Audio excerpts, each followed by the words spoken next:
Good morning, boys and girls. I hope you're all doing very well on this Sunday morning. Last week, we spoke about how we learned that God would be with Joshua as he was with Moses, with God helping Joshua and the Israelites to cross the Jordan. The waters of the Jordan all went in one place and they were able to cross it. Now we're going to continue with the journey of the Israelites and with Joshua leading them into the promised land. And they will need to conquer this land. There are other people living in it at the moment. So we're going to look again at the book of Joshua, which is found in the Bible, which is God's word, God speaking to us. And first of all, we're going to read out of chapter 5, verses 13 to 15. Joshua 5, verses 13 to 15. And as always, we read out of the New International Reader's Version, which can be found on the YouVersion app. Joshua 5, 13 to 15. When Joshua was near Jericho, he looked up and saw a man standing in front of him. The man was holding a sword. He was ready for battle. Joshua went up to him. He asked, "Are you on our side, or are you on the side of our enemies?"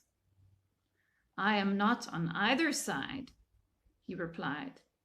"I have come as the commander of the Lord's army."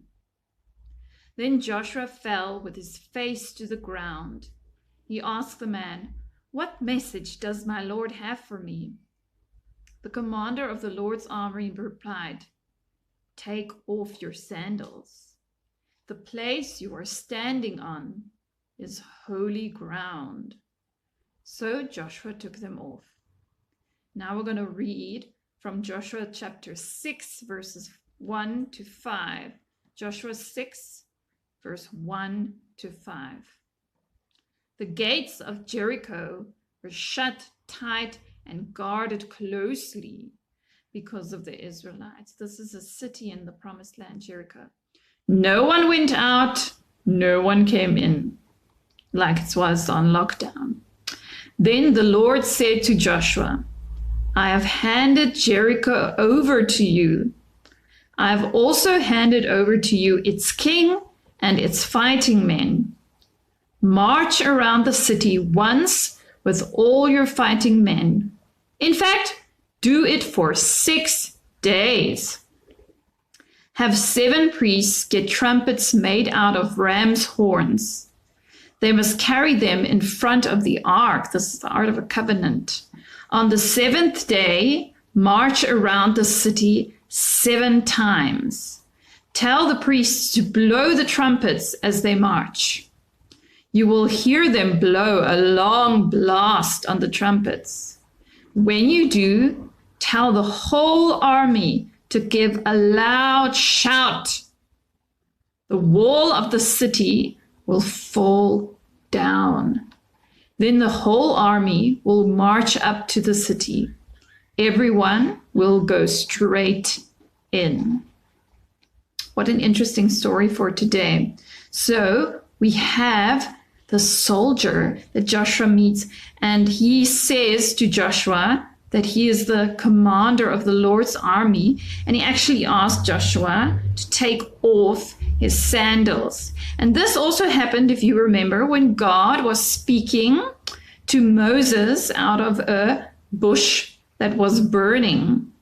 And the Lord also said to Moses to take off his shoes. So in a way, God is telling Joshua that it is the same God speaking to you, the same God that spoke to Moses, and the same God who told Moses to free the people from Egypt. So this is the God who is fulfilling his promises.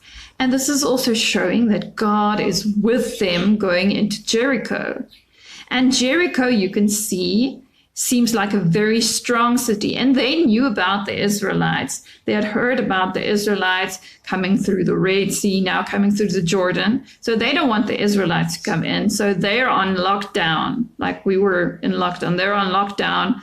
The gates are closed. Nobody come in, nobody comes out.